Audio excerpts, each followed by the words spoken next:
18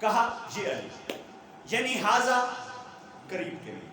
اب عربی زبان میں ایک اشارہ ہے دور کا، آپ کی ہماری زبان میں وہ، انگلش میں دیٹ، تو عربی زبان میں جو دور کے لیے اشارہ ہے وہ ہے ذالکا۔ ایسے جتنی تائید فرمائے، جتنے عربی کے اصولوں سے واقف بیٹھے ہیں، قریب کے لیے حاضہ، دور کے لیے ذالکا۔ اب یہ پورے مجمع کی توجہ چاہتے ہوئے آپ کی تائید سے جملہ کہنا ہے، بلا تشبیہ، مثال کے طور پر، بلا تشبیہ، بلا کیا۔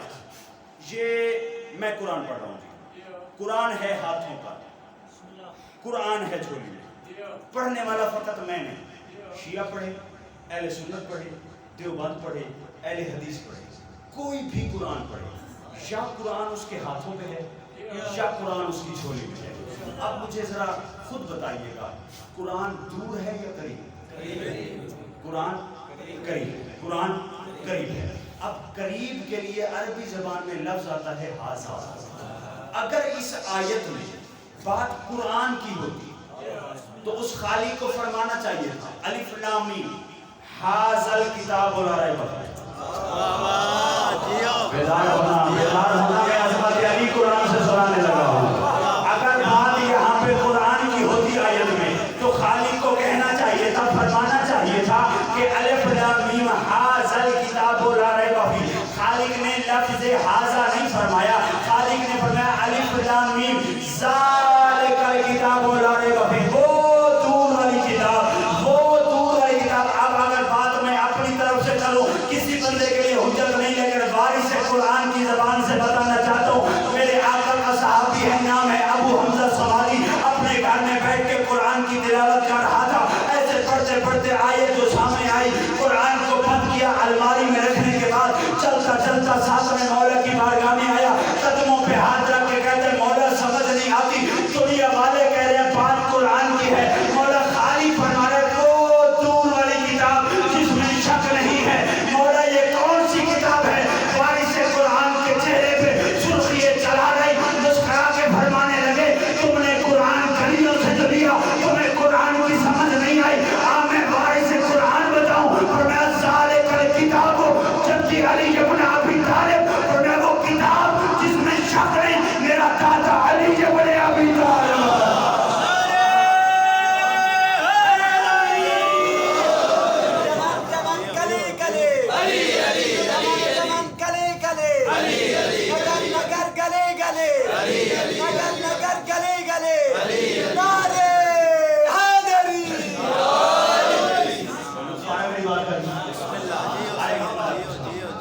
اور زیادہ طول نہیں کرنا، بھائی کو انتظار نہیں کرنا، توجہ چاہتا ہوں۔ فرمایا ذالک الکتاب لا ریب فیہ۔ بسم اللہ جی۔ اب معصوم فرما رہے ہیں پوری ذمہ داری کے ساتھ، تفسیر قمی، تفسیر عیاشی، تفسیر القرآن، تین آپ کے مذہب کی معتبر ترین تفاسیر ہیں، ان تینوں میں یہ جملہ میرے معصوم کا موجود ہے، میرے آقا کا موجود ہے۔ میں دکھا بھی سکتا ہوں عربی زبان کی کتاب میں، توجہ چاہوں گا۔ اب معصوم فرما رہے ہیں وہ کتاب ہیں مولا علی۔ اب اگر مولا کے بتائے ہوئے مفہوم کے تحت اس آیت کا ترجمہ کیا جائے تو ترجمہ یہی نہیں بنتا الف لام میم وہ علی جس میں شک نہیں۔ سبحان اللہ، جو زبان ذکر کی وہ علی جس میں شک نہیں۔ بس یہیں پہ میں تقریر کو اگلا جملہ کہہ کے روکنے لگا ہوں، انشاءاللہ زندگی باقی، آپ سے ملاقات باقی۔ توجہ چاہتا ہوں، اب خالق نے ابتدائے قرآن میں پہلا پارہ دوسرا سورہ خالق نے فرما دیا کہ خبردار عظمت علی میں، ولایت علی میں، فضائل علی میں شک نہیں کرنا۔ قرآن میں خالق نے فرما دیا، معصوم نے بتا دیا۔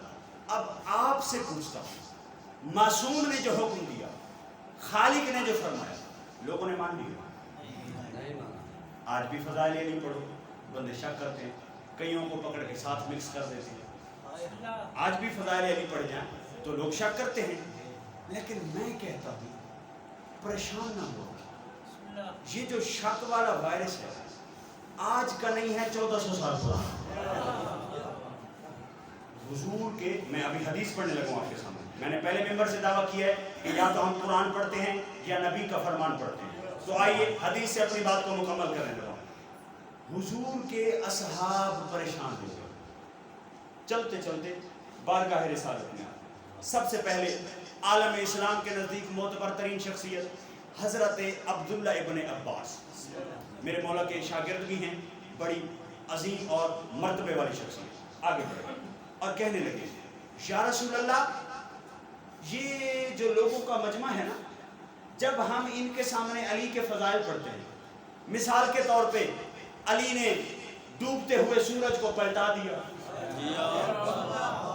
جسے علی کے فضائل یاد ہیں وہ تو بول سکتا ہے، ڈوبتے سورج کو پلٹا دیا، علی نے باب خیبر کو اکھاڑ دیا۔ ہم جب یہ فضائل آگے بیان کرتے ہیں، بندے شک کرتے ہیں، وہ کہتے ہیں جی یہ کیسے ہو گیا، یہ کیسے ہو سکتا ہے یا رسول اللہ، ہم تو پریشان ہیں۔ سرکار نے فرمایا کیا چاہتے ہو، یہ مان جائیں؟ انہوں نے کہا نہیں، یہ مانے نہ مانے ہمیں فرق نہیں پڑتا، کیونکہ ہم ان کی بخشش نہیں چاہتے، ہمیں جنت میں رش لگانے کا شوق نہیں۔ خدا بیدار بیٹھا ہے مجلس میں، ہمیں جنت میں رش نہیں لگانی۔ سرکار نے فرمایا پھر تم چاہتے کیا ہو؟ ایسے صحابہ نے ہاتھ جوڑے، انہوں نے کہا یا رسول اللہ، جب ہم ان کے سامنے فضائل علی پڑھتے ہیں نا اور یہ آگے شک کرتے ہیں، ہمارا بڑا کلیجہ سا دکھتا ہے، اندر ہی اندر ہمیں بڑا تکلیف ہوتی ہے کہ یہ علی کے فضائل سے مکر جاتے ہیں، علی کے فضائل کا انکار کرتے ہیں، شک کرتے ہیں۔ یا رسول اللہ بس اتنا فرمائیے، ہم ان کا کر تو کچھ نہیں سکتے، قیامت والے دن ان کے ساتھ کیا ہوگا؟ اب جس نے علی کے فضائل میں شک کرنے والے کا انجام اپنی آنکھوں سے دیکھنا ہے، میں اس کے سامنے حدیث نبی پڑھنے لگا ہوں۔ سرکار نے کہا اچھا میرے صحابہ، پریشان و حیران ہونے کی ضرورت نہیں، اب میں چاہوں تو یہاں سے خود ترجمہ پڑھ کے جا سکتا ہوں، لیکن میں پہلے عربی زبان کے جملے ادا کرنا چاہتا ہوں 2 کیمروں کی موجودگی میں، تاکہ میرے جانے کے بعد کوئی بندہ یہ نہ کہے کہ سید آیا اور اپنی طرف سے کوئی جملہ کہے کہ چلا گیا۔ 2 کیمروں کی موجودگی ہے، میں میشر تلک اپنی بات سے مکر نہیں سکتا۔ میں آپ کے سامنے عربی عبارت پڑھنے لگا ہوں تاکہ جا کے اپنی مرضی کے عالم دین سے ترجمہ کروا لینا۔ حضور سرور دو عالم نے اپنے اصحاب پہ طائرانہ نگاہ ڈالی، میرے آقا سرور دو عالم گویا ہوئے اور فرمانے لگے میرے صحابہ پریشان ہونے کی ضرورت نہیں، ان الشاک فی فضل علی ابن ابی طالب یحشر یوم القیامت من قبرہ وفی عنقہ طوق من نار فیہ 300 شعبۃ علی کل شعبۃ شیطان یقلہ علی وجہہ ویدخل فیہ من قبرہ الی النار۔ سرکار فرما رہے ہیں میرے صحابہ حیران و پریشان ہونے کی ضرورت نہیں، علی کے فضائل میں جو بھی جب بھی شک کرے گا، قیامت والے دن جب وہ اپنی قبر سے اٹھے گا تو اس کے گلے میں آگ کا ایک طوق ہوگا، اس کے گلے میں سبحان اللہ، اس کے گلے میں آگ کا ایک طوق ہوگا۔ اچھا سرکار اکیلا طوق نہیں ہوگا، طوق کی ہوں گی 300 آگ کی بنی ہوئی میخیں۔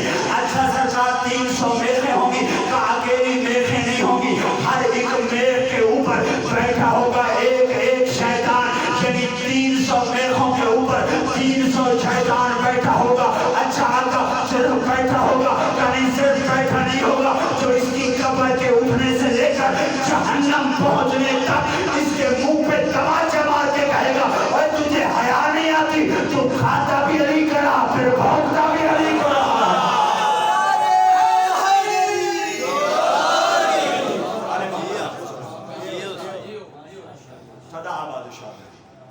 حضور نے فرما دیا جو بھی فضائل علی میں شک کرے گا یہ اس کی قیامت والے دن سزا ہے۔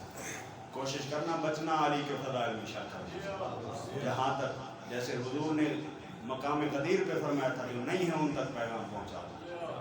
فضائل علی میں اتنی طاقت ہے، فضائل علی سند ہے طہارت کی، بس علی کی عظمت کو بچانے کی خاطر حسین نے بھرا گھر لوٹا دیا کربلا۔